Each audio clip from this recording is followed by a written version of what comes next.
Welcome to the last class, class number 10 of CSE 104. We are going to try desperately to finish up in the time allotted, and we only have about 4,000 topics to discuss, so let's get started.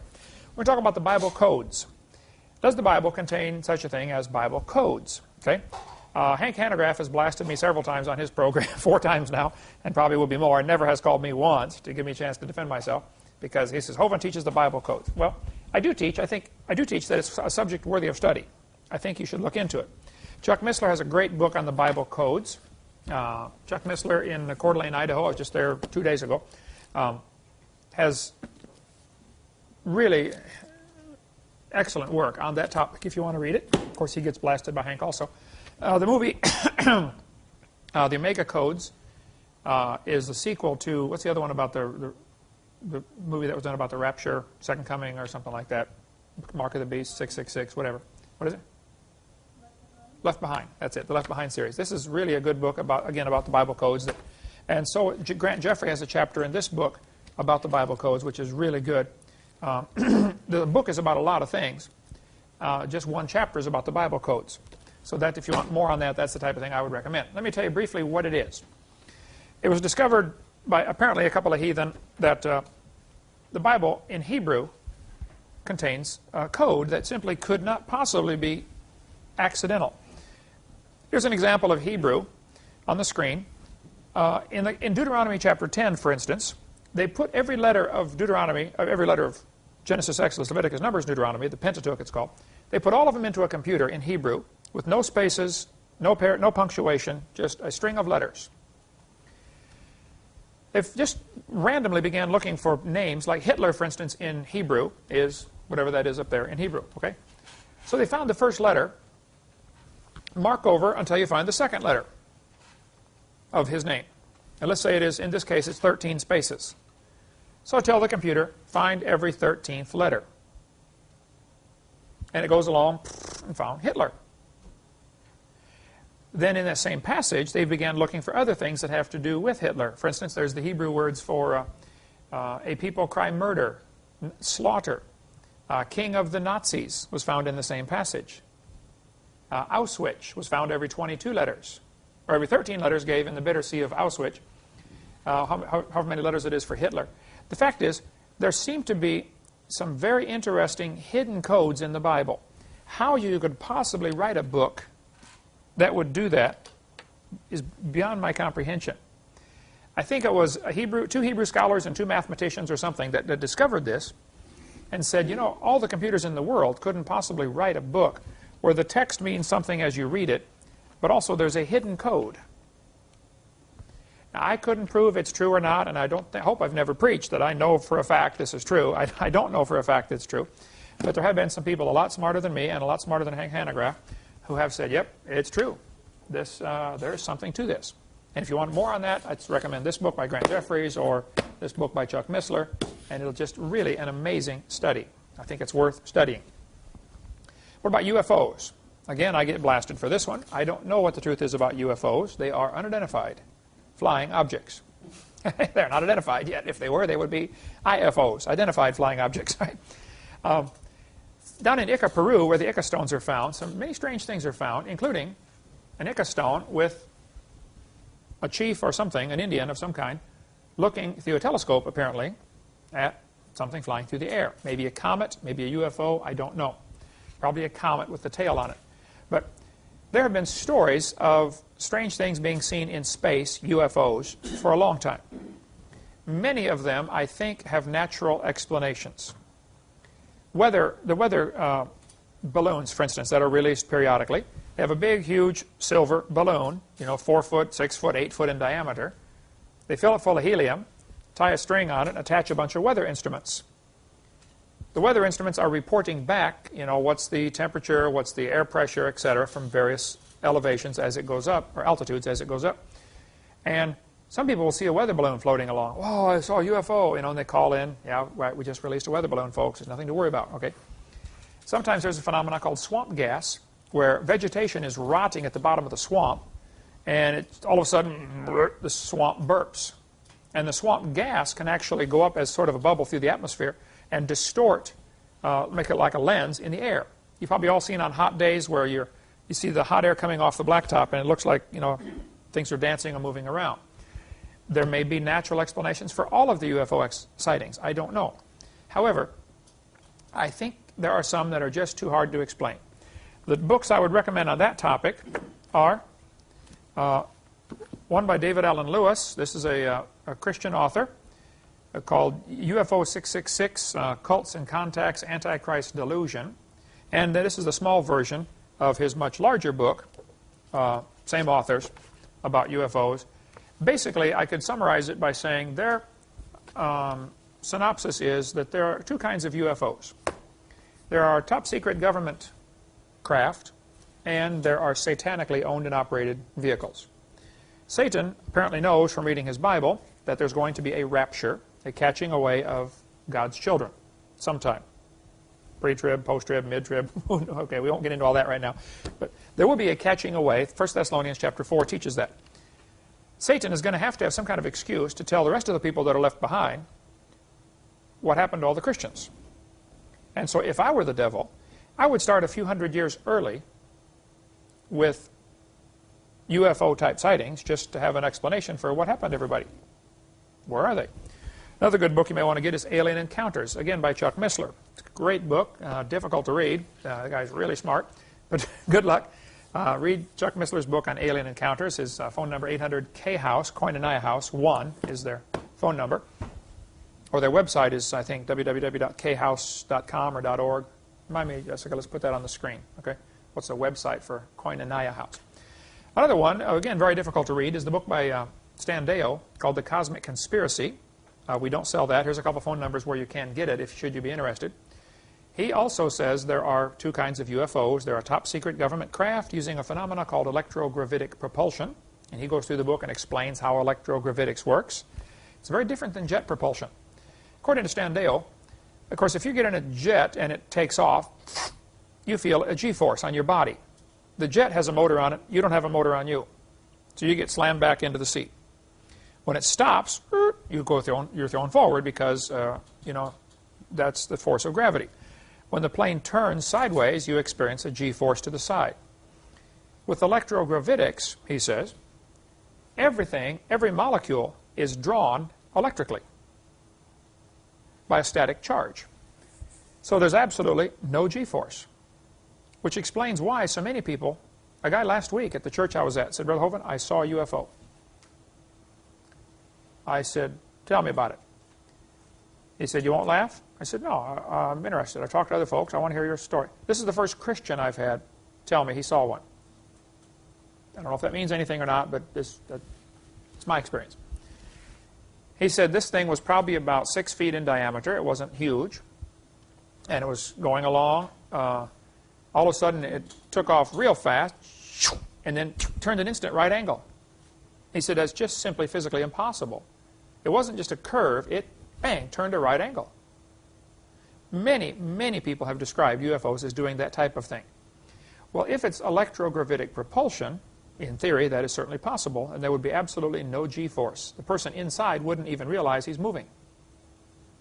They feel none of those forces, apparently. Read Stan Deyo's book if you want more on that. I don't have an answer for UFOs. I wish I did. Okay. How long were Adam and Eve in the garden before they sinned? All I can do is give you a couple of clues from Scripture. Genesis chapter 5 says Adam lived 130 years and begat a son, and his name was Seth. Before this time, they had Cain and Abel. No dates are given. Before that, they were kicked out of the garden. So probably the maximum time they could have been in the garden is around 120 years, maybe. Okay, I don't know. How old were Cain and Abel when they got in the fight? Bible doesn't say. Were they 10-year-olds or were they 50-year-olds? Did Adam and Eve already have 20 more kids by then? Bible doesn't say. All that is just guesswork on anybody's part. Okay. The other clue we have is that on day 6, at the end of day 6, in Genesis chapter 1, verse 31, God looked at everything and said, it's very good. So we know everything was fine at the end of day 6. So Lucifer had not fallen yet. Adam and Eve were still in the garden. Obviously, that's where God made them. Okay? So at least for the first day, everything's fine. How long it was till they messed up, I don't have a clue. I personally suspect probably 100 to 120 years. Everything was fine. Lucifer got jealous of their fellowship with God. Lucifer said, you know, they ought to be worshiping me. He rebelled against God, came down to earth, tricked Eve. She gave it to Adam. Adam said, oh man, you blew it, honey. If I don't eat this, you're going to be in trouble. So Adam willfully became sin to save his wife, like 1 Timothy chapter 2 tells us. So really, that's all the clues we have. We know God drove him out of the garden and put the cherubims there in Genesis chapter 3, verse 24. This was before any children were born, as far as we can figure out. So that would have been sometime 100, 120 years maximum. And Eve is the mother of all living. Okay, where is the Garden of Eden? I get asked this question surprisingly, boy, it's a shame Saddam is in charge of Iraq because that's where the Garden of Eden was. I say, where do you get that?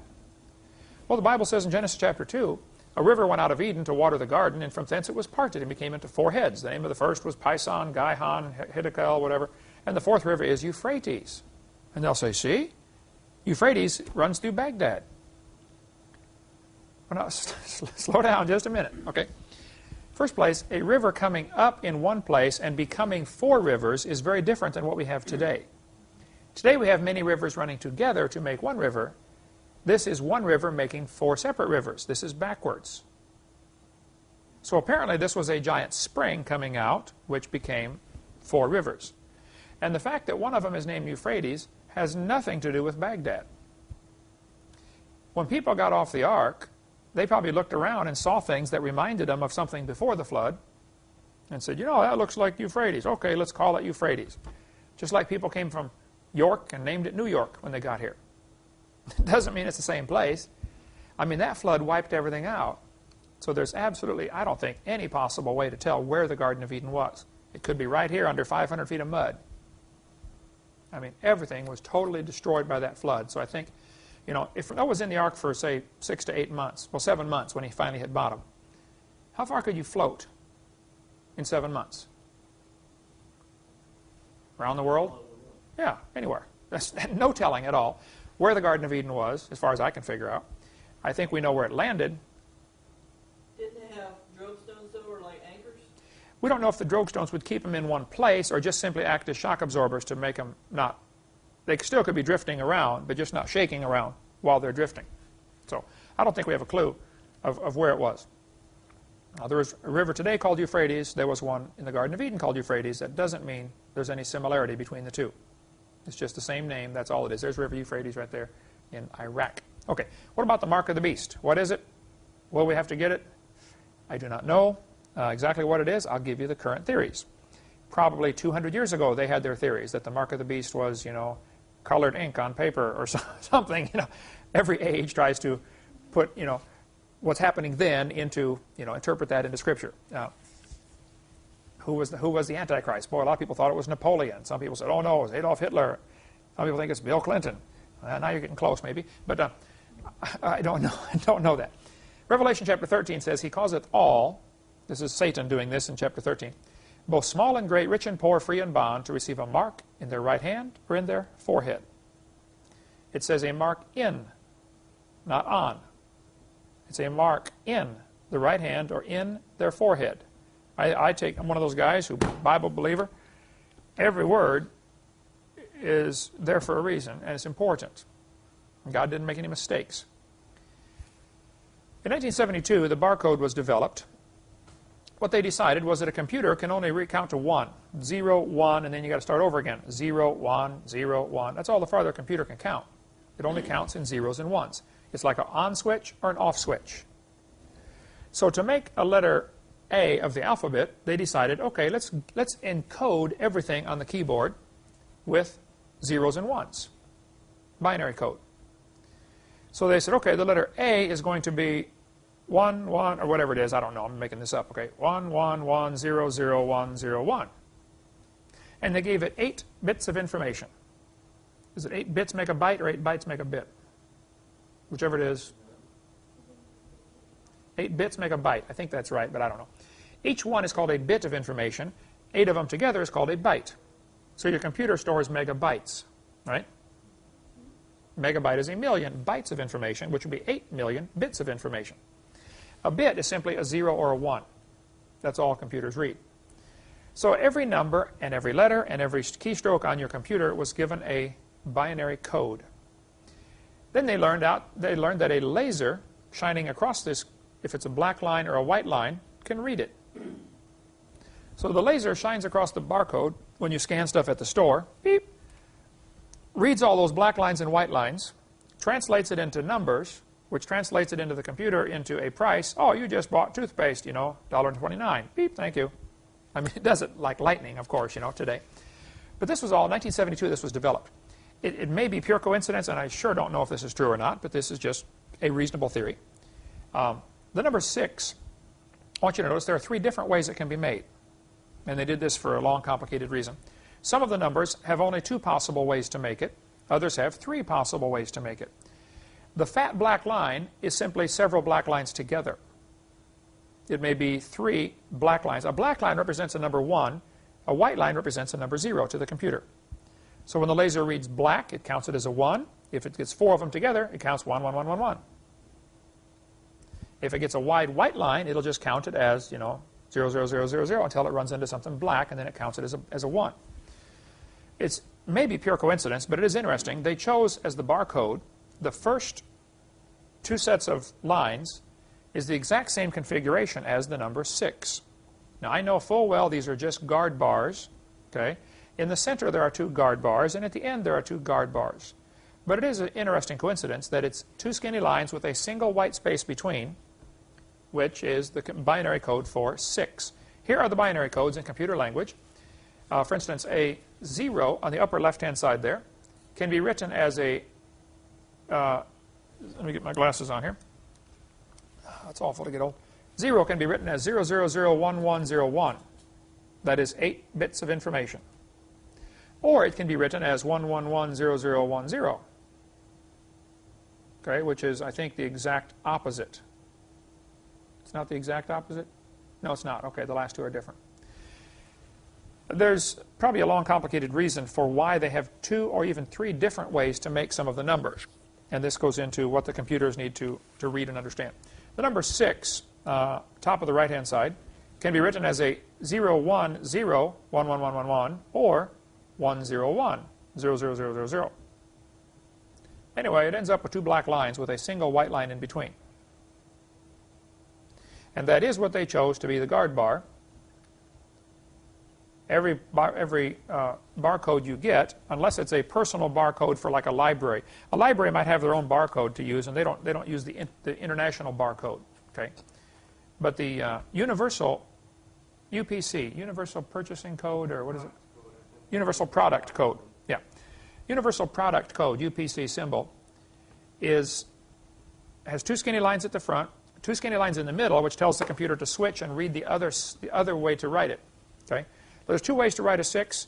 If you happen to see a 6 in a UPC code, on one side it'll be written with one way, the other side it'll be written the other way. Apparently what this does, the computer scans this, and the first half of the code tells the computer something about this product, what country it's made in, what factory, what state, or whatever. Okay, each factory might be given a code. Okay, your factory number, you know, XYZ, whatever. On the right side, it's for the individual product. So when it scans this thing, it will say, beep, book made in, you know, wherever it's made, what country, what city, and this is the name of the book. And then the store owner at that time has the opportunity to program in the last 5 numbers only. How much do you want it to cost? You know, he cannot change where it's made. The first half of the code is he cannot alter. But he can tell his computer, when you read this number, give it this price tag or something. Okay.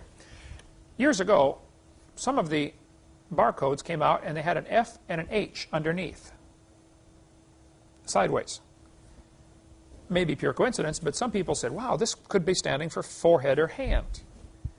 And the UPC code may indeed be the mark of the beast. I don't know. Yeah, I think it's still certainly a reasonable possibility. But microchips now are available, which use the same technology, much more advanced in 30 years, to encode a number. I have in my wallet, if I can find it here we go, one of the microchips, about the size of a grain of rice. Andrew, does that show up if you zoom in on that? Little bitty microchip. I'll put it against my shirt here. Little microchip about the size of a grain of rice. They're about $4 to $5 a piece. We're going to order a bunch of them and then print up a little color card and punch the card out and laminate them in the card and offer them maybe for $10 or something by the time we get done doing all that work to it. So people can carry one in their wallet just to show what may indeed be the mark of the beast or the forerunner to it. These little chips, there's a special needle that is called a 12-gauge needle that will inject this under your skin. Very simple procedure. Here's a dog being injected with a needle. It's interesting. This is a Sunday school quarterly telling people, wow, isn't this great? You should go get your pet injected with a chip. If he's ever lost, he can be found. Well, yeah, that may be great to find your pet. I'm not against finding people's pets. But I think it's conditioning the mind to accept this technology. You might want to get hold of Carl Sanders, who has lots of information, Trumpet Ministries. Carl claims he is one of the guys who helped develop the chip. He was involved in the development of this chip. And he goes around and speaks on that. His his email, shofar, which I forget what it stands for, some Hebrew phrase, SHO-PHAR@trumpetmen.org. Dean Martin here in Pensacola, there's his phone number, Pensacola 850-455-5011. He is really keeping up on this smart card technology and has a mountain of information on it. Were any of you here when he came to our staff meeting? And I asked him to come to a demonstration for our staff here at CSE. He set up his laptop computer, plugged a little thing in it that was about half the size of this book. He said, now, Brother Hovind, this is a barcode, this is a chip reader. Watch this. He took a microchip, stuck it under his arm, and walked across the room, past the computer. When he got within about 4 feet, I think it was, all of a sudden, beep, up on the screen came his name, address, social security number, birth date, phone number, everything.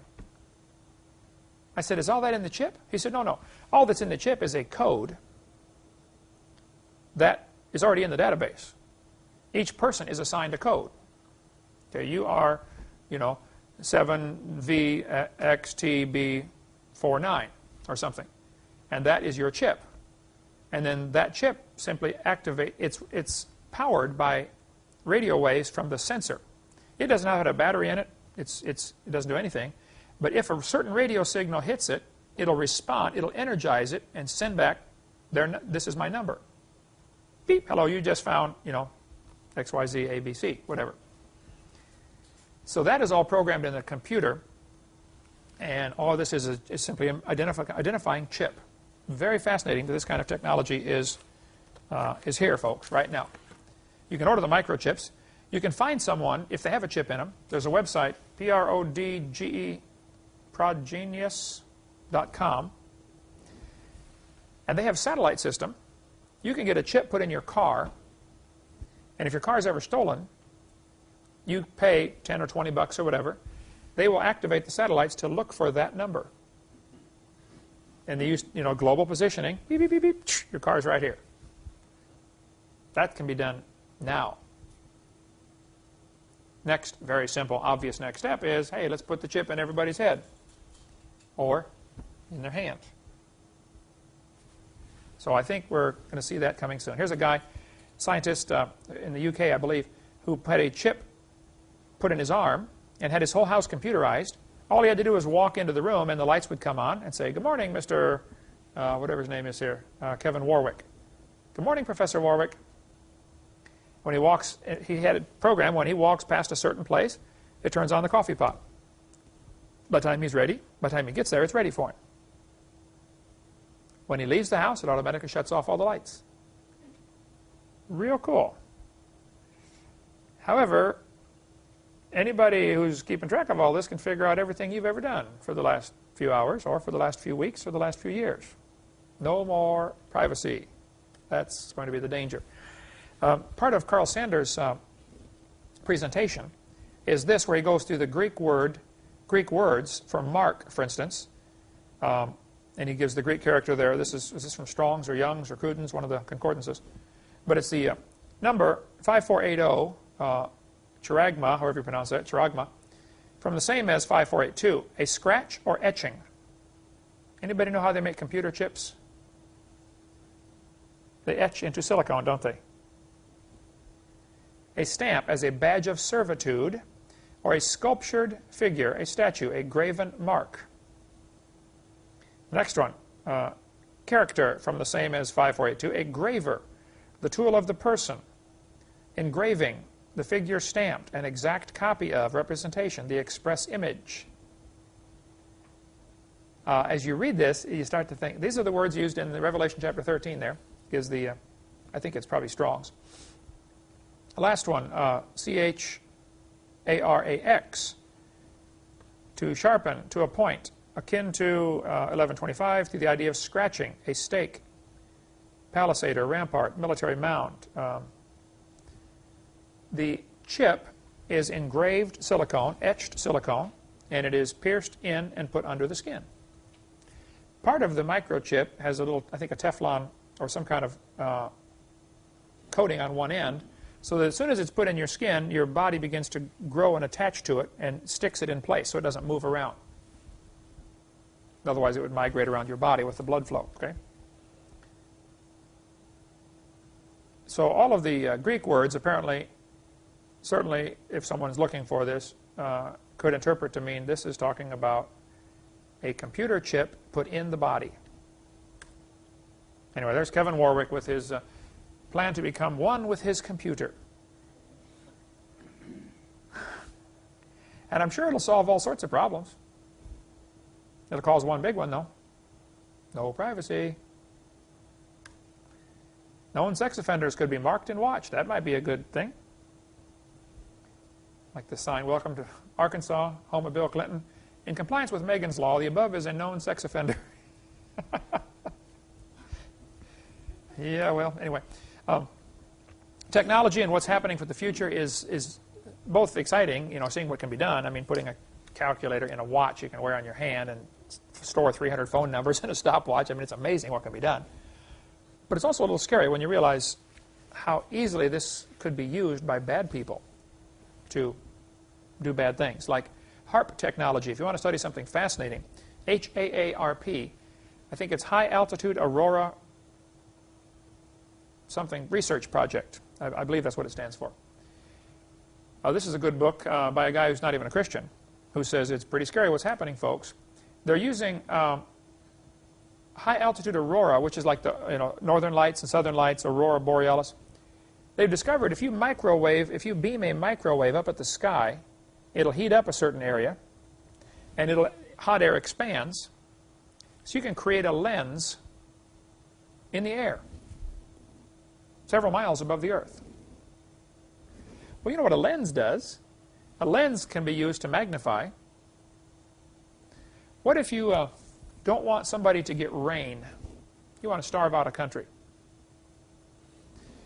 You program the computer to beam up the microwave to heat up the atmosphere to create a lens at certain times of the day so that it always produces heat over that area. Just like, you put a lens under the sun, to heat up something. Now you got a big one, 20 miles across or 100 miles across or whatever. It heats up that area. Hot air expands. You can't have clouds almost always when there's warm air mass or hot air, high pressure. It drives away the clouds. Low pressure normally means rain is coming. You just figure out the weather patterns of a certain area, and you just spend the next 3 years making sure they don't get any rain, and pretty soon they're starving from no food growing. Or suppose you want it to flood. Then you do the opposite. You study the weather patterns. Okay, where do I have to heat up the ground to cause weather patterns that will eventually flood these folks? I'm not sure what all has been done. I know that there has been a lot of research on what's called a virtual lens and a virtual mirror being created in the atmosphere by the High Altitude Aurora Research Project. It's called HAARP. And the book is Angels Don't Play This HAARP. This is something they're going to use to control weather. Apparently has been used. They also use ELF, which is extremely low frequency antennas, as part of this program. And you can get a lot of this stuff from a lot of stuff on the internet about this. Look up ELF, extremely low frequency, used to control weather. Here they put the antenna, I believe they drill a hole and put the antenna in the ground. It's not even visible. Instead of an antenna sticking up in the air, it's down in a well. And does all sorts of strange things. Somebody wrote a very convincing article, I don't know if it's true, that the space shuttle that blew up did have a leaky seal, but it was actually exploded, or the problem was exacerbated by a Soviet vessel offshore, which had been monitoring this and using ELF, extra low frequency, to set up a vibration that caused it to fail. Maybe far-fetched, maybe something we're studying. Jeff, you like that kind of stuff? Find out for me, okay? This article came out in the paper, in the European newspaper, and back in '92. 10 years ago, they were able to use satellites to count the number of cows you had to make sure you weren't cheating on your income tax. You're claiming you got 80 cows and you really got 400. You're raising the rest for profit. Satellites are going to count the cows in your field. Calculate how much acreage. You say you planted so many acres of corn? Well, let's just see. There's a picture of the human chip, about 2 centimeters long.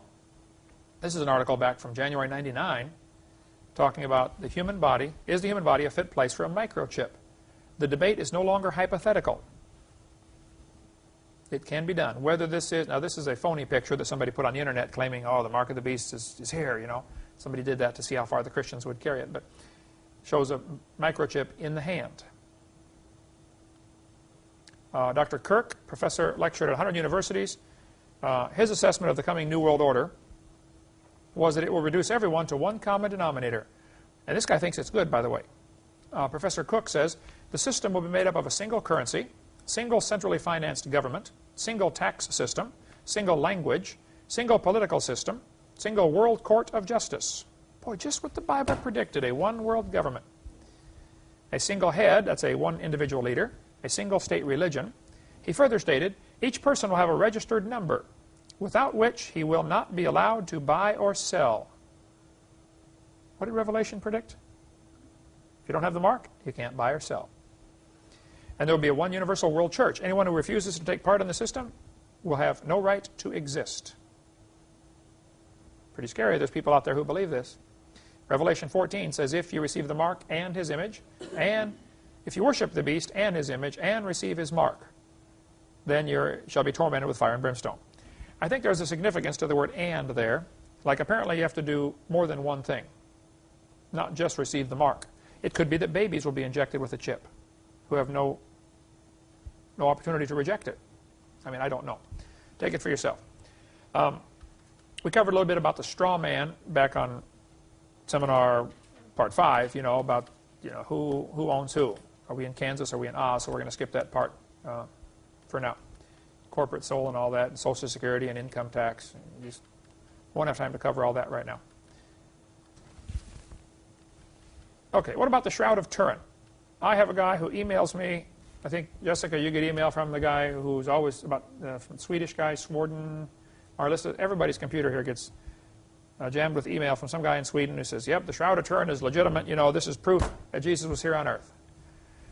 Well, and somebody sent me this book, about the Shroud of Turin. Wow, what a great thing. We have the actual robe Jesus was buried in.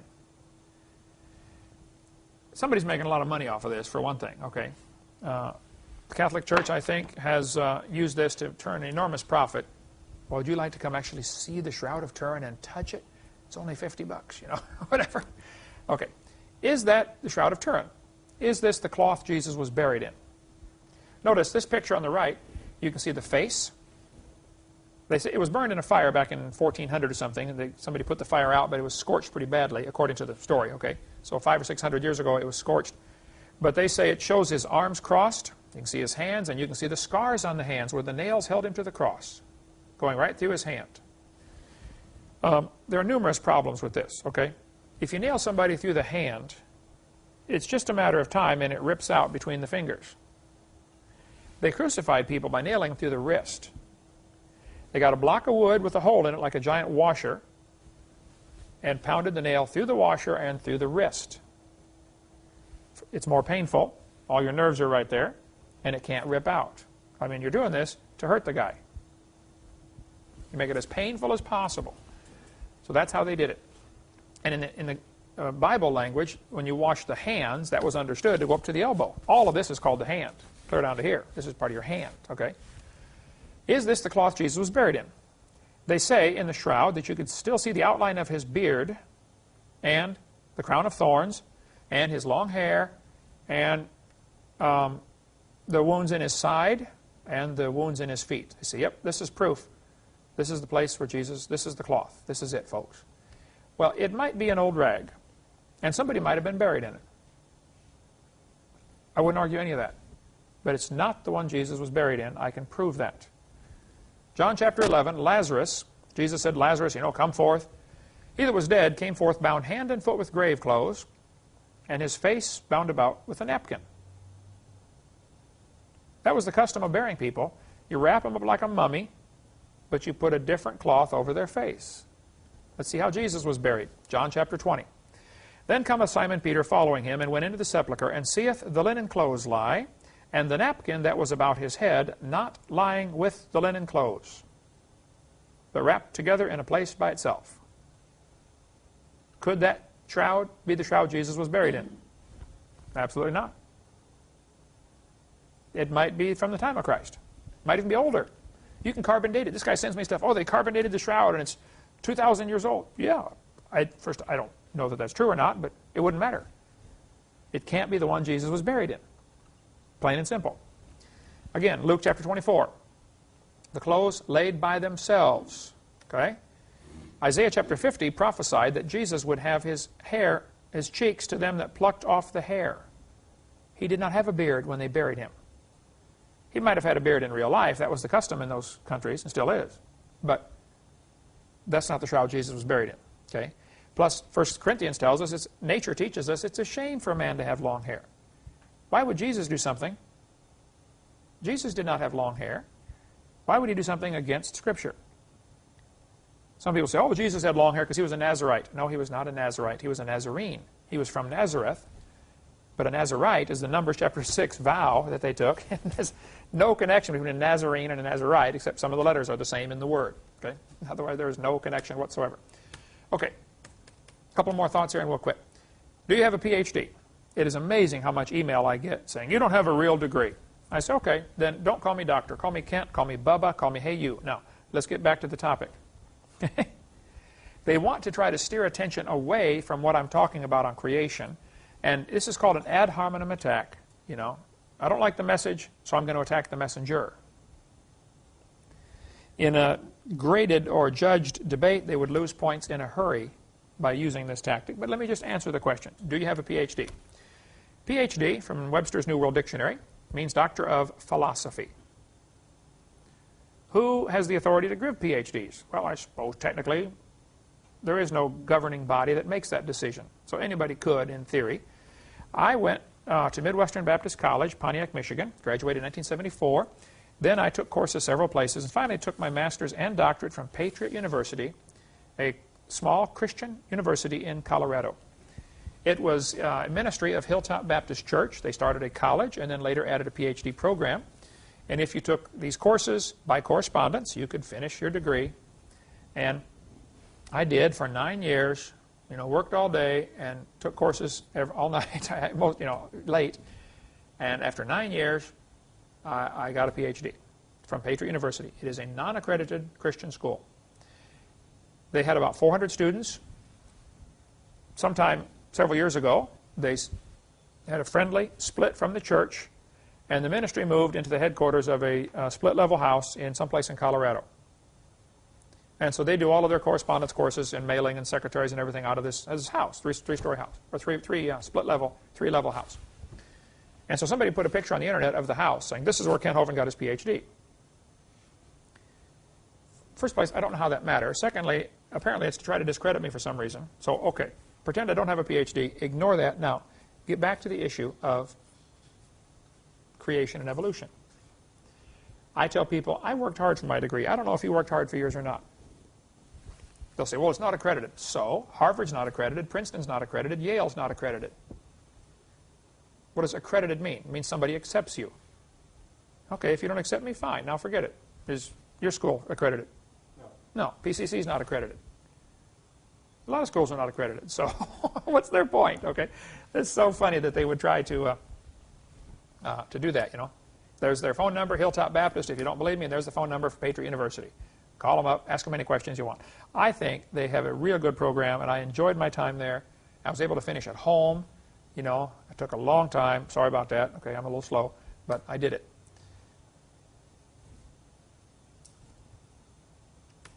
Who wrote the book of Genesis? Well, let's see. The skeptics will say, like I debated Terry Pruitt several times at UWF, I'll tell you what, let's take a quick break. I have to be quick because we do have a lot to cover, and we'll try to finish up the whole thing after the break. This one. All right, well, let's try to finish up here. We have several more questions that get frequently asked, and I'm sure there'll be more to go. We covered some of this on our video number 7. Who wrote the book of Genesis? Very interesting question, actually. I've done many debates with Terry Pruitt, who's a Genesis scholar, who is an atheist, or claims to be, who teaches at University of West Florida. Yeah, I did, let's see, debate, I don't know which numbers, 3 and 4, I think, are with him on our videotape series. A very nice man. He says, oh, there are 4 different authors for Genesis. There's the JEPD theory, that 4 different people wrote Genesis, because the J for Jehovah, which is the Yahwist, Elohist, Priestly, and Deuterist. He's wrong, okay? There are 10 different authors for Genesis, not 4. Henry Morris has a great note here on Genesis chapter 2, verse number 4. These are the generations of. And you read the Defender's Bible by Henry Morris, or read in his book about Genesis, this. We'll try to go through this quickly. In Genesis chapter 38, we are told, Judah said to Onan, go into thy brother's wife and marry her and raise up seed to thy brother. And he decided not to, and God killed him. Then you read in Luke, where it says, Master, Moses wrote, if a man's brother die having a wife, and he die without children, that his brother should take his wife and raise up seed unto his brother. And people say, see, this proves Moses wrote Genesis. No, it does not, okay? Because also it tells us in Deuteronomy, if brethren dwell together and one of them die and have no child, husband's brother shall go raise up seed to his brother. So Moses wrote Deuteronomy. There's no question in most people's minds that Moses wrote Exodus, Leviticus, Numbers, and Deuteronomy. Moses did not write Genesis. He is the editor of Genesis. He put it together from 10 eyewitness accounts. Adam wrote part of the book of Genesis. Noah wrote part. I'll show you. The phrase, these are the generations of, is the break point. That's somebody signing off. They're finishing their part. Some people only wrote 1 chapter. Apparently, I would assume on clay tablets, bake it in the sun and it's hard. And then Noah takes a few of them on the ark with him. He's got the first few chapters. They're already done. And then Noah, or his sons, later add to it. And this is a collection. There are very obvious differences in style of writing. In chapter 1, all through chapter 1, it says, God did this, God did that, God did that. 31 times in 31 verses, God is mentioned. When you get to chapter 2, starting with verse 4, which is probably where the chapter break should have been, it says, Lord God. In every case, it's called Lord God. Well, this is Adam writing about the Lord God. Chapter 1, apparently God wrote or told Adam what to write. And this is God talking about himself, but when Adam talked about God, it's Lord God. Not only differences in who God is called, or what God is called, but differences in styles of writing. I agree. So the skeptics and scoffers got it partly right. There is more than one author, but there are 10 of them, and they're all eyewitnesses. Makes it even better. So people say, well, there are books like, the Babylonians and the, ancient cultures have books that are older than Genesis. Well, they might have been written before Moses wrote Genesis, but they're not technically older than Genesis, because Moses simply collected 10 previous accounts. That's like if I today was to rewrite Shakespeare. Somebody could say, well, Abe Lincoln lived before Shakespeare was written. Well, before my copy of it, maybe. Okay. Before Moses' copy of Genesis, yeah, some of the Sumerian account was probably written, Okay. In Mark it says, have you not read in the book of Moses how in the bush God spake unto him, saying, I am the God of Abraham, Isaac, and Jacob. This is obviously referring back to Exodus. So there's no question, in Mark it tells us that Moses wrote Exodus. But nowhere does it tell us Moses actually wrote Genesis. Moses just simply edited it. Here's the phrase. These are the generations of. Genesis chapter 5. This is the book of the generations of Adam. This is Adam signing off. These are the generations of Noah. Genesis 6:9. This is Noah signing off. These are the generations of the sons of Noah. Okay, they apparently wrote chapter 7, 8, 9. These are the generations of the sons of Noah. Genesis 6:9. This is Noah signing off. These are the generations of the sons of Noah. Okay, they apparently wrote chapter 7, 8, 9. These are the generations of the sons of Noah. Okay, they apparently wrote chapter 7, 8, 9. Chapter 11, verse 10. These are the generations of Shem. Okay? After the three brothers got together and wrote some, Shem wrote some more. Terah, Abram's father, wrote some of the book of Genesis, apparently, up to chapter 11, verse 27. Up to 25:12 was written by Ishmael. These are the generations of Isaac, chapter 25, verse 19. Esau apparently wrote some. Anyway, these are the generations of Jacob in chapter 37. So I would say Henry Morris has got a very profound thought here that you ought to read and consider, that Moses actually was only the editor. There were actually 10 different authors. Okay, what are symbiosis relationships? A symbiosis relationship is where the root word where we get our word symphony and lots of different words from that, things that work together. They harmonize. There are literally millions, if not billions, of examples of plants that require certain animals to live and animals that require certain plants to live. You know, there are some flowers that can only be pollinized by one species of fly or moth or wasp. And if none of those flies or moths or wasps or butterflies are around, that plant will die after one generation. And that plant or moth or that wasp or moth or bug or whatever lays its eggs on that plant and that plant only for the babies to hatch and survive and grow. And if those plants aren't available, that bug will die. These are called symbiosis relationships. The clownfish lives in the sea anemones, which have stinging tentacles. Well, the clownfish is brightly colored, and he attracts things in, and the sea anemone eats them. Why doesn't he eat the clownfish? There's a relationship here. Here are two organisms, the anemone and the clownfish, that work together in what is called a symbiosis relationship. As far as I can figure out, they absolutely defy an evolutionary explanation. I don't see any way you can... How did one evolve without the other? They had to be created simultaneously. And there are thousands of those. We could talk forever on that. Okay. Why don't we have giant insects today? Insects breathe through their skin. They don't have lungs. They don't have a diaphragm muscle that's sucking air in and out like we are. You take a breath, you force it out. Insects don't have that. They have a bunch of little holes through their skin going throughout their body, and that oxygen just simply flows through. And that's how they get it. Well, this works great for the insects up to a certain size. And here's where the problem comes in. If we had a cube that was 1 inch by 1 inch by 1 inch, the way you find the volume is length times width times height, so it has a volume of 1. 1 times 1 times 1 is 1. The surface area, there are 6 squares on a cube, like a dice has 6 sides. Each side is 1 square inch, so the surface area is 6. Which means if we compare the surface area to the volume, we have a 6-to-1 ratio. Anybody lost? Okay. What if we double it to 2? 2 times 2 times 2 is how much? 8. Each side is 2 inch by 2 inch, so there are 4 square inches on a side. We still have 6 sides. 24 square inches of surface area. We have now dropped it to a 3-to-1. Suppose this was a bug trying to breathe through his skin. Even though the bug is twice as big, he now only have effectively half as much skin. He starts to have a problem. Let's raise it to 3. 27 is the volume. 54 is the surface area. 2-to-1. At some point, he doesn't have enough skin. He can't get enough oxygen to supply all that tissue inside. Let's drop it to 0.1. Has a volume of 0.001, a surface area of 0.06. Now he has a 60-to-1 surface area to volume. Drop it to 0.01. 600-to-1.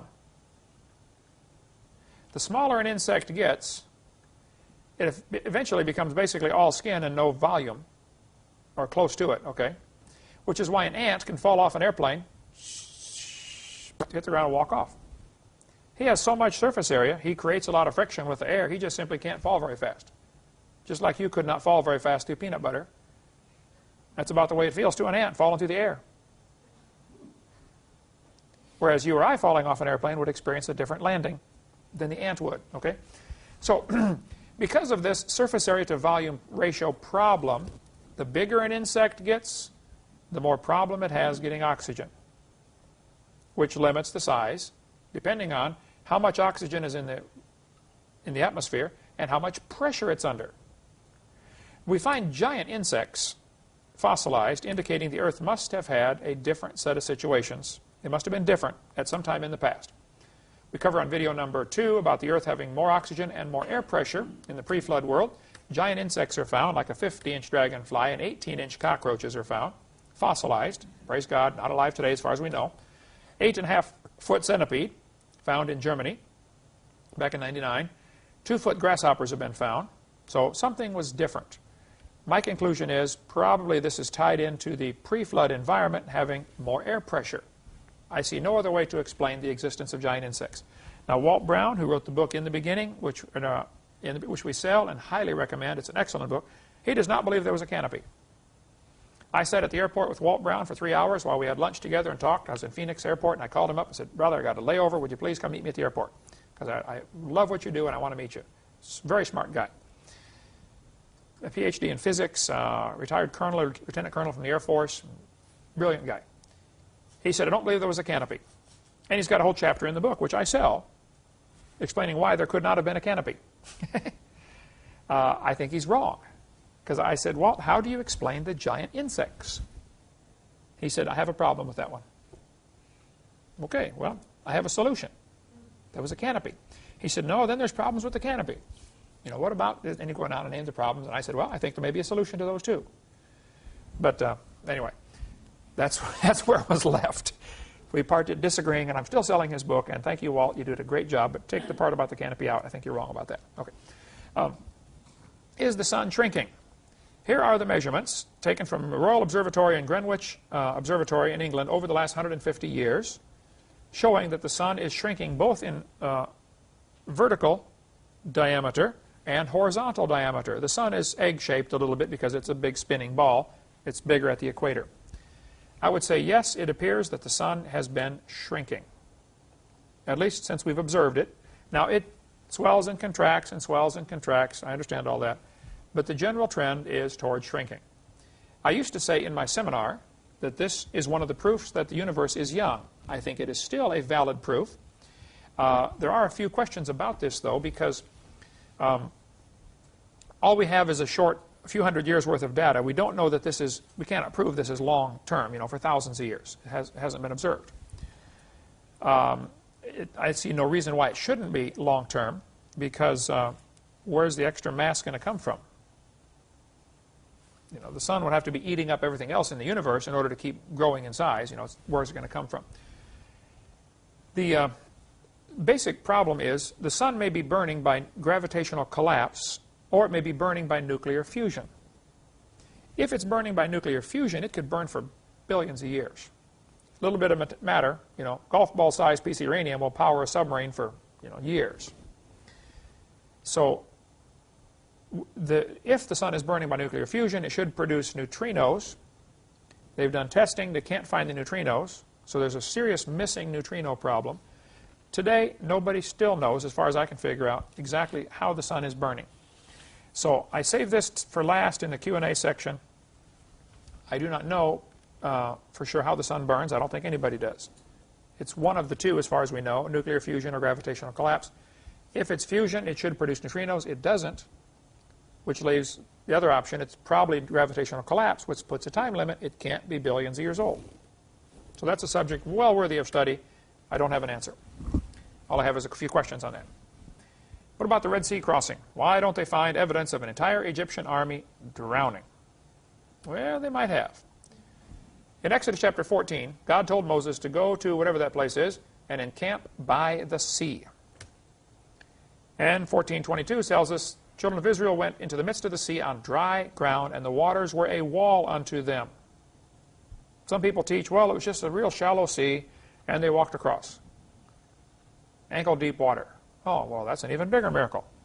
Pharaoh's entire army drowns in ankle-deep water. Hello, how's that going to happen? Some people have argued, well, there was, you know, an asteroid struck the opposite side of the Earth, and it made two tidal waves. They went around the Earth, boom, hit right there, separated just long enough for Moses to go across, and then came back together and drowned everybody. Ah, two tidal waves hit each other. Well, okay. Isn't the timing of that a miracle? That you can believe anything you want, okay? But I doubt that one very strongly. The Bible says in Exodus 14, God took off their chariot wheels. That ought to be a clue if you found something, okay? And the waters returned and covered the chariots and the horsemen. Everybody drowns. The Bible's pretty clear about that. If you look at the map of Egypt down here, Egypt is right on the Red Sea, of course, which has two fingers coming off the very top. On the left, it's called the Gulf of Suez, where the Suez Canal is. On the right, it's called the Gulf of Aqaba. All of it is the Red Sea. The Bible says they crossed the Red Sea. So some people think, well, they must have crossed the Gulf of Suez, and they wandered around in Sinai Peninsula, and therefore Mount Sinai must be in the Sinai Peninsula. That's why it's called the Sinai Peninsula. Well, there's a problem with this. Some Phoenician princess was, if I have the story right, 500, 600, 700 years ago sometime, she was riding a wagon through there, and she saw this mountain and said, wow, that's Mount Sinai. How do you know? Oh, I just think it is. Okay. Everybody's called it Mount Sinai ever since. Because of this one lady smoking pot, or apparently who said, I think that's it. That cannot possibly be Mount Sinai. But you look at any Bible map, it'll have that labeled as Mount Sinai with a question mark. Because nobody knows for sure where it is. Well, all you got to do is read the Bible. I'll show you. Here's Ron Wyatt's map. He says they followed the red line all the way across the Sinai Peninsula and crossed the Gulf of Aqaba. One thing to consider is, why would it take Pharaoh 3 days to catch them? I know armies move faster than civilians, but 3 days to catch them? They're both still moving, That place by the Gulf of Aqaba is actually right here where this valley comes out. There's a natural waterway. It's a dry riverbed. Okay, I'm sure when it pours rain you might get some water in there, but it's dry almost all the time.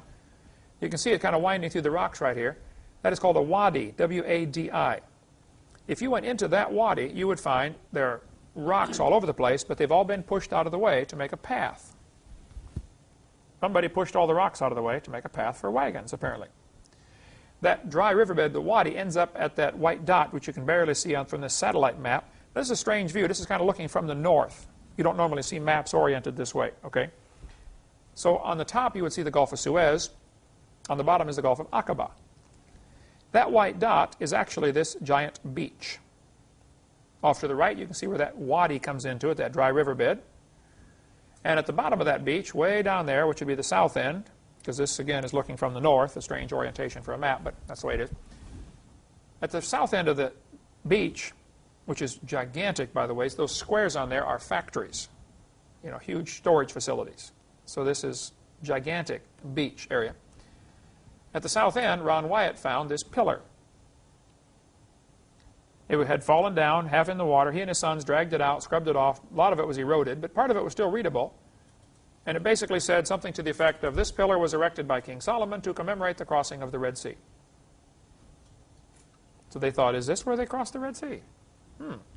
So they applied for passports to get into Saudi Arabia. Let's go check the other side. Arabian government says, no, no American spies allowed in here, whatever, okay. So they went in illegally. Got arrested, spent a lot of time in jail, long story there, okay. Ron Wyatt did? Ron Wyatt, yep, he and his sons. But they went on the other side of this Gulf of Aqaba. It's about 8 or 9 miles across right there, and found another pillar, just like the one on the other side. So they went and did some research. The National Geophysical Data Center in Boulder, Colorado has a map showing the depth of the water. How deep is the water?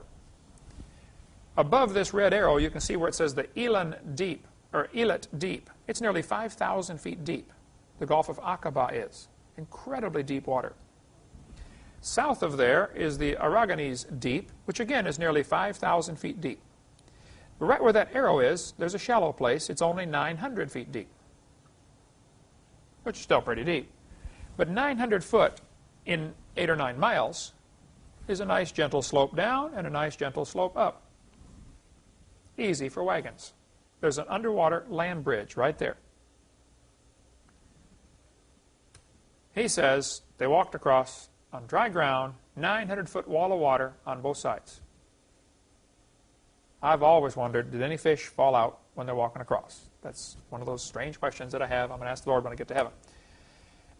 Aaron went there. I forget Aaron's last name. I've corresponded with him many times. Aaron starts with an S, I believe. Anyway, he said, the underwater pathway at the Red Sea crossing site discovered by the late Ron Wyatt has received an incredible amount of criticism. We have taken 2 recent trips to the Red Sea with the latest sounding equipment to carry out depth soundings on the seabed. The data has proved the presence of an underwater pathway without doubt, and the reports and pictures from the first trip can be accessed at anchorstone.com/Wyatt/Red Sea _update 02 HTML. Our data does match the Israeli bathymetric chart, and I, for one, would appreciate a public refutal by anyone who has publicly stated that it does not exist, as this is not true. And I believe it would be honorable to do so if one has published a lie unknowingly and then learns the truth. Because many people have criticized Ron Wyatt for everything, okay? And I get flack for even mentioning Ron Wyatt. There are ministries who won't recommend me just because I recommend Ron Wyatt. I say just read what he wrote. I have nearly all of Ron Wyatt's pictures that he has published on posters that I got from him. All kinds of stuff. There's a whole stack of them right here, posters from Ron Wyatt. He was a good friend of mine. I disagree with him strongly on some issues. He knows better now. He's in heaven. Now he's a Baptist. But Ron and his sons went scuba diving in the Red Sea. Out, you know, you can only scuba dive so deep. They didn't go down 900 feet. Here's what some idiots will say. Well, that place is 900 feet deep, and you can't scuba dive 900 feet deep. That proves he's lying. Duh. Okay, it's not 900 feet deep at the edge. Hello. Yeah. How some people can be so dumb and still live, I don't know. But they apparently do. Anyway, he went out to as deep as they could go, 100 feet or whatever, 150 feet with the scuba equipment, and found all along, as far as they could go, chariot wheels with no chariots attached to them, and chariot bodies crumbling badly, poorly conditioned, you know, with no wheels on them. They found horse skeletons and human skeletons crusted over with coral. The chariot wheels, you can see one here in this picture. It's kind of hard to see, but underwater photography has enough problems, you know. It's gold-plated wood, but the wood has rotted out. So when you try to pick it up, it just crumbles. Okay, it's a real thin gold veneer, like picking up chrome bumper after the bumper's gone. Just the chrome is left. That's basically what you get. But the 18th dynasty of Egypt did have 4-spoke chariot wheels. I think Ron's got a whole story about this on his website, which is WyattMuseum.com, explaining the whole thing. There's only one Egyptian dynasty that used 4-spoke, 6-spoke, and 8-spoke, all 3 types used in this one dynasty. And all 3 are found down there, or something like that. Okay, he does pretty well good research on that. If you look at the far right, this arrow is pointing to a mountain in Saudi Arabia called Jabal al-Laws, which means Mountain of Laws. It's been labeled that for centuries. Could Mount Sinai be in Arabia? Well, let's see what the Bible says. Galatians chapter 4. Which gendereth the bondage which is Agar, for this Agar is Mount Sinai in Arabia. Hello, it's been there all along, folks, okay? Why have they been looking in the Sinai Peninsula? That's not where it is. This is a picture of the mountain that apparently is Mount Sinai. The top of it is still black. This may be the place where Moses got the 10 Commandments. At the bottom, you can see an altar with a calf on it. This may be the altar that Moses or Aaron set up. Okay. God told Moses to stand upon the rock. He said, thou shalt smite the rock, and water will come out that the people may drink. Of course, most Bible pictures will show a little stream of water coming out. How long would it take to water 2 million people plus their cows and sheep? Hello, it would take a little while, wouldn't it? This Bible picture shows a little bigger stream. Well, that's getting closer. Actually, this building is from a picture taken from a half-mile away. This rock is as tall as a 5-story building. It is split right down the middle. Ron says this is the place, this is the rock that's split in half. And water came pouring out. You can see erosion marks. It'd be worth getting his video if you want to really study more on this, called the Evidences video, or Discoveries, I think it is. Ron Wyatt Discoveries. Really good. He also found some strange things like Sodom and Gomorrah. The Bible says brimstone came down. This is a picture of solid ash cliffs. Apparently, the city was burned so badly by these raining sulfur. Ron gave me, and I have right here behind the curtain, some of the sulfur balls. I don't let many folks handle these because every time you handle it, some rubs off, okay? And then eventually they'll be gone. I've had several friends, even some scoffers, who said, I don't think that's true. And they went over there to the place where Ron said they were, and they dug through the ash, and sure enough, there are literally millions of these sulfur balls. The outside is kind of a white. I know sulfur is yellow. I taught science, okay? If you scrape off this white coating, it's pure yellow sulfur, 99.6% pure sulfur. You can smell it for sure. Apparently, burning sulfur dripped on that city, or rained on the city. As the sulfur would burn itself out, it would encapsulate itself in its own ash and shut off its oxygen supply. Ends up with a coating around a pure sulfur ball. Found no place in the world except this place over there. I don't know if that's Sodom and Gomorrah or not, but it sure looks like it to me. I think it's worth considering that this may be the spot. You're welcome to come see this after class if you'd like.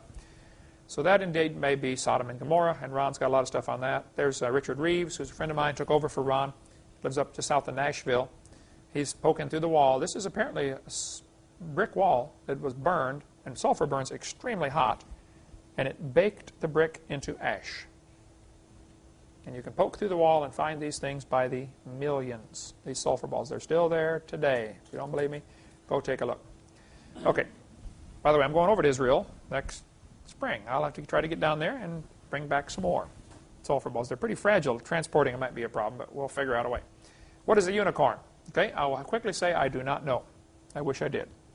The Bible mentions unicorn in Numbers 23. It says he has the strength of a unicorn. God brought him out of Egypt. He hath as it were the strength of a unicorn. Job 39. Will the unicorn be willing to serve thee or abide by thy crib? Canst thou bind the unicorn with his band in the furrow? Or will he harrow the valleys after thee? This apparently is referring to plowing, like you wouldn't use an ox or a horse. You can't use a unicorn for that. Will you trust him because his strength is great, or wilt thou leave thy labor to him? Wilt thou believe him that he will bring home thy seed and gather it into the barn? These verses tell us that apparently the unicorn is something similar to an animal you would plow with, but you wouldn't use him for that because he's wild. Even though he's strong, he's untamable. That's what I get out of that. Psalm 29 says he will skip like a young unicorn. Exalt the horn of an unicorn. I think this verse tells us it had one horn in Psalm 92. From these verses, and that's really all the Bible says about the unicorn that I can find, I think it was an animal with one horn. I doubt that it was a horse with a horn, though it might have been, but we've seen so many pictures of that, it's going to be hard to get that out of our mind. Probably some kind of single-horned dinosaur. Monoclonius, Styracosaurus. Several dinosaurs had one horn. Nobody trains reptiles to do much of anything. You wouldn't, even though alligators are strong, you wouldn't hook them up to your harness to plow your field. They're untamable. Okay, don't wisdom teeth prove evolution?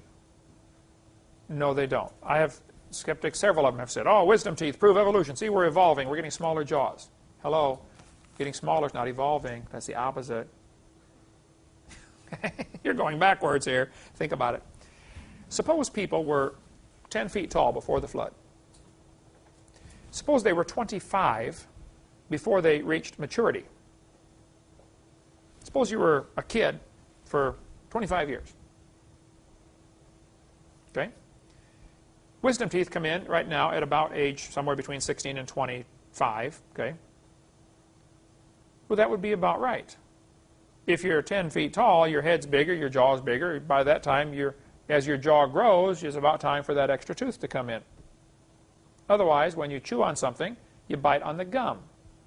Try to chew something past where your teeth stop. Chew on your gum a few times and see how that feels. Okay? Bite into something hard, especially, and see how it feels. Okay? It's not a good feeling.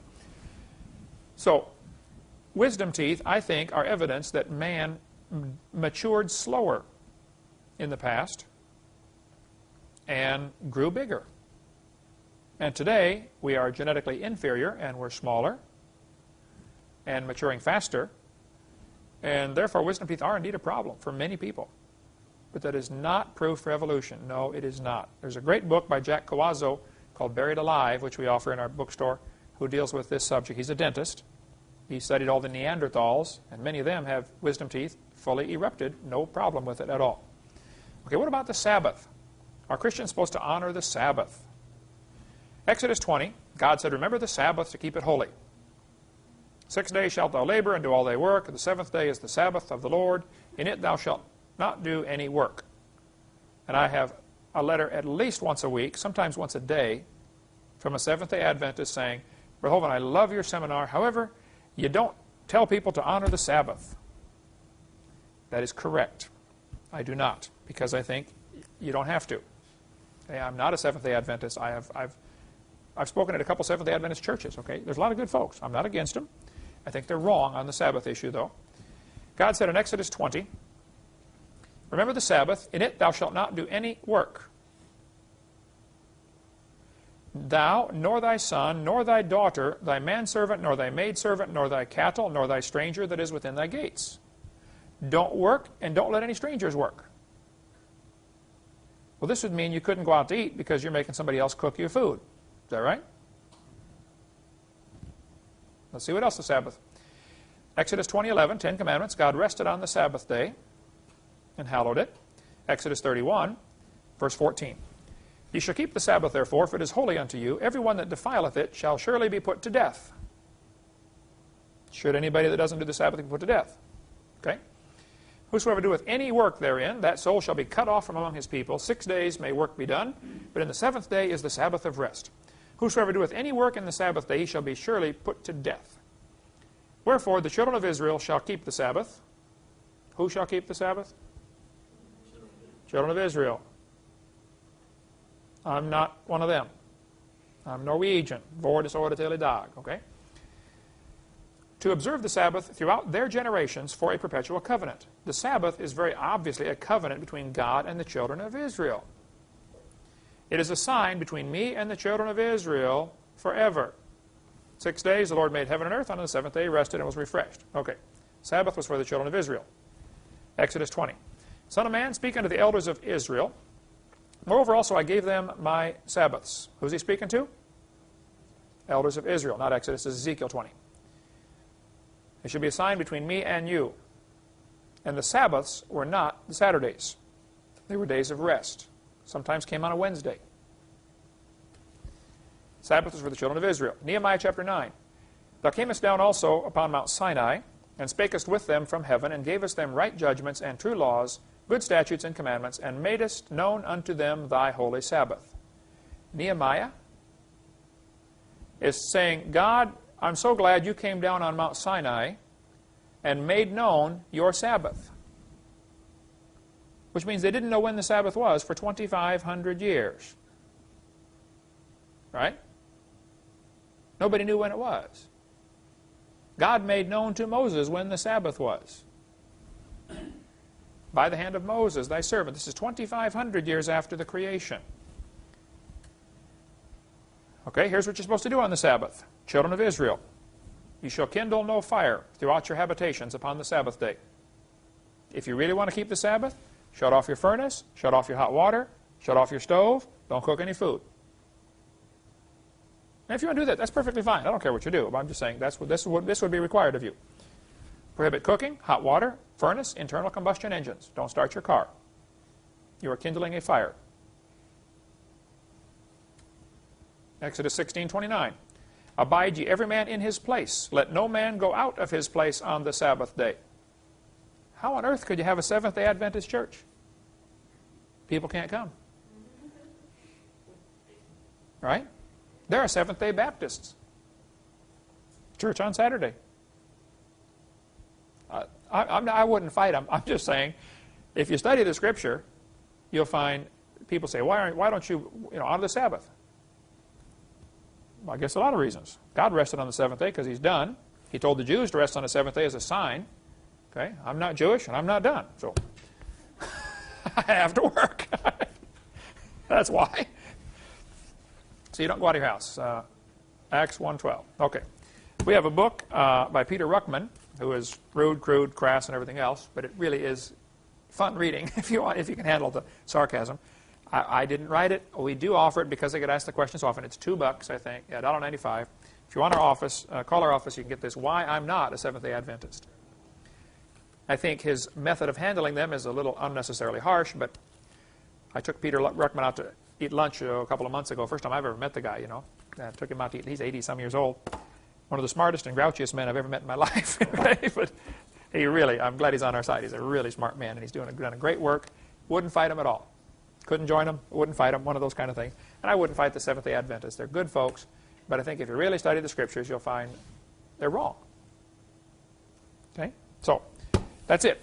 We have lots of questions come in. If you get more questions on creation, evolution, I get a whole variety of topics, obviously, you know, other than that.